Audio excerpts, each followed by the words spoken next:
Hey everybody. So we've talked about how we had Rome come to be last time. We had, of course, the founding of Rome with Romulus. We have the war with the Sabines where they captured all the girls. Now we're going to see what happened after those 7 Etruscan kings. We're going to be talking about the Roman Republic today. I hope you guys are doing great. Let's get started. All right, so our Roman Republic. You're going to see this all the time. SPQR, the Senate and the people of Rome. So let's get a quick timeline going on here. So we know in the beginning that Rome was ruled by the Etruscan kings, starting with Romulus, ending with Tarquin the Proud.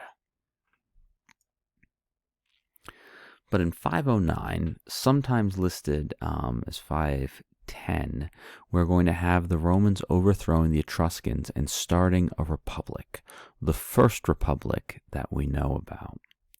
So the question is, what is a republic? And this is when we have citizens picking leaders to rule in the name of the people. That's right, our indirect democracy that we talked about when we were learning about the Greeks and our governments. We live in a republic today. We elect our leaders, our mayors, our congressmen, our senators, our president. Now remember, there's a big difference. In Athens, we had citizens voting on lots of different things, not just leaders to go and choose things. Whereas in an indirect democracy or a republic, we have people representing. So we pick someone to make the decisions for us. So in 509 BC, Rome is just but a small city-state. We're going to see by 338 BCE that we are going to wind up going and having the Romans defeat the other groups called the Latins, the people living on the Latium plain. 284, they're going to wind up beating their former rulers, the Etruscans, conquering them. 267, in the south, there were Greeks living there. They defeat the Greeks. So we're going to have, after less than 250 years, the Romans ruling the Italian peninsula. And we can see this growth right here in this. I think this is just such a cool little image, just how quickly the Romans are going to grow. And we see they're not just going to have the Italian peninsula. As I mentioned in our geography notes, they are going to wind up ruling over the entire Mediterranean Sea.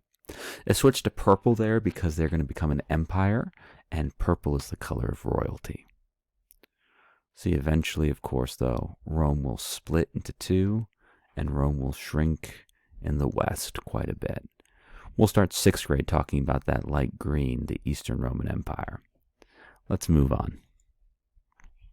So, republic. How is this going to work? Well, we're going to have 2 main classes of citizens. Now, there will be more than 2. In reality, we'll have we have the equines and other groups, but we're only going to be worrying about our patricians and plebeians, the rich and the poor. So the patricians, they're going to be our landowning nobles. They're going to have large estates of land, and they're said to be from the founders of the city. And, of course, when you're rich, you typically want to stay rich, you want to stay powerful. Our other group is going to be the plebeians, which are going to be our ordinary citizens, the regular people, the craftsmen, the farmers, the servants. And one of the things we're going to notice in this early Roman Republic is that things are not going to be fair. They are not going to be equal at all. So we get to a point where the plebeians are going to refuse to fight in the army because they are going to, of course, be the main infantry force, the most important part of an army, the majority of the army. And they say, we will not fight until you make things equal. One thing to note, there will be a slavery problem in the Roman Republic, and it's going to continue on even into the Roman Empire, where we're going to get to a point where much of the population will be enslaved. Unfortunately for the Romans as well, women will not be considered citizens. Another thing, there is not going to be intermarriage between plebeians and patricians. For the equine class, patricians might marry them, but between a plebeian and a patrician, the rich and the poor, there would be no marriage. This chart on the side is just going and showing how we have the division of power, because one of the things about a republic is power is divided up. Now you see the dictator over here on the top. That is a rare position. We're going to talk about that later on, but that was not a normal position. Typically, you had two consuls on the top. Think of consuls like our president, but we're going to get into this later, so let's move on. All right, so the core of the Roman Republic would be the Senate, which is going to change in number during different times of Roman history, but the most classic and traditional number will be 300 people. And their job is going to be to give advice to the consuls, to make laws, to set policy for Rome. And once you become a senator, you're actually a senator for life. You have that position. It is a very prestigious position, and only the most rich and elite often became a senator. They would, like I said, propose laws. They would say, we think we should have this in Rome. They would discuss many things and, like I said, then advise the consuls. So let's get to those consuls. Now, the consuls are typically going to come from the Senate. And what's interesting is there are going to be two of them, and they had to agree. Now, think about how our politics are in our country, and imagine if we had two presidents and they had to agree all of the time. I don't know if we could do that.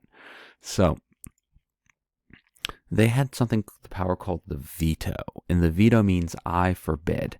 So if Senator A said, I want to make Taco Tuesdays, where every Tuesday every Roman citizen must eat tacos, which doesn't sound half bad, Senator B says, I veto that because I don't like tacos, and that means that law cannot happen.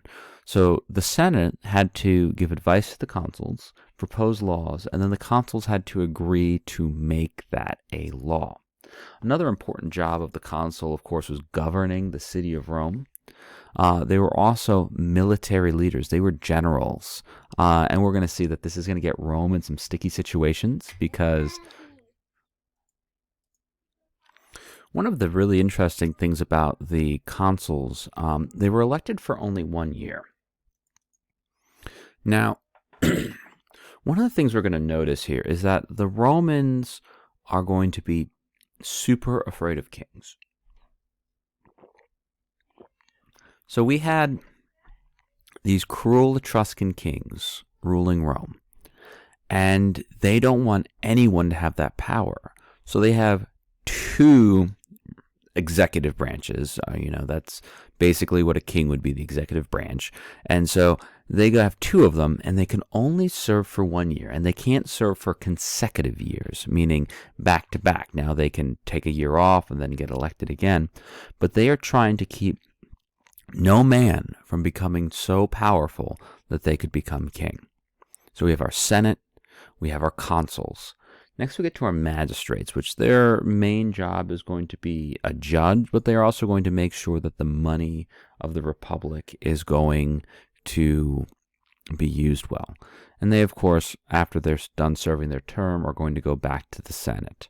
We're going to see it's very insular, how all of these jobs are basically going to be different people from the Senate. We're not going to see too many different folks going in through most of Roman Republic history. Another thing I'm going to note, I'm mentioning some of the jobs that we have here. Over time, a lot of these jobs will change. Some will get different names. We'll have other things coming in. We're not going to get into all of the details because this is a 5th grade ancient history class, and you're not going to need it. But we do want to have some understanding on how the Roman Republic worked. Another important group, we're going to have the tribunes, which 11 is a number that will change many times, and their whole job is to look after the plebeians. They are able to go and veto laws that the Senate goes and makes.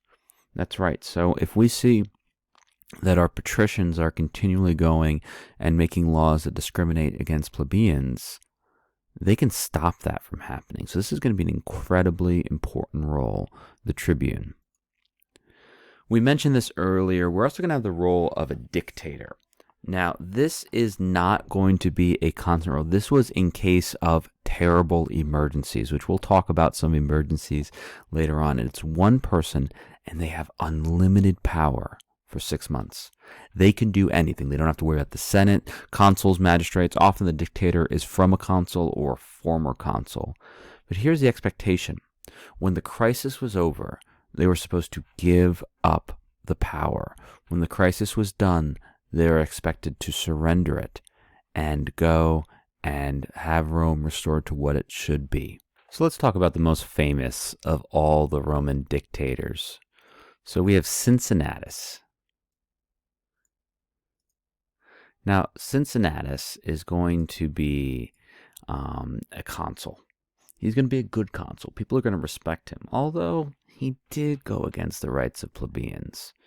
But anyways, he goes, retires outside of the city of Rome. He has a beautiful cabbage farm, growing, just living the life of after having done his public service. Well, he becomes dictator twice. In 458 BCE, we have the Achaeans. They wind up going and killing not one, but 2 Roman consuls. That's right, I said how the Roman consuls were expected to be generals. Well, one goes out to battle the Achaeans, and they destroy the army and kill him. So then the other consul leads an army out, and once again, he is defeated. So the senators come. Cincinnatus is outgrowing his, cabbages, admiring how, leafy they are or something. And they say, you are going to be dictator to stop the Achaeans from destroying Rome. That's right. He wasn't asked. He was told that you will be a dictator. He goes, defeats the Achaeans, and then as quickly as that, relinquishes power to restore Rome to being the republic it should be. Then again, they run to him and say, Spurius Malleus is trying to become king, which that was a punishment that, deserved death. So we go and have Cincinnatus go quickly in 21 days, go find Spurius Malleus, destroy his planned insurrection to make himself king, which maybe he was, maybe he wasn't, and then immediately giving up power back. See, this is the idea. This is the idea of a true citizen leader, someone who has power but gives it up for the republic. We have George Washington called American Cincinnatus because he had the same thing. So continuing on with the republic, censors, they are going to, we have the word census from this, keeping track of the people. Quaestors are going to be charged from Roman finances. Praetors with justice and laws. Like I said, we don't need to really worry about those extra Roman jobs, and there are several others. In Rome, we get the idea that we still hold true today, that you are innocent until proven guilty.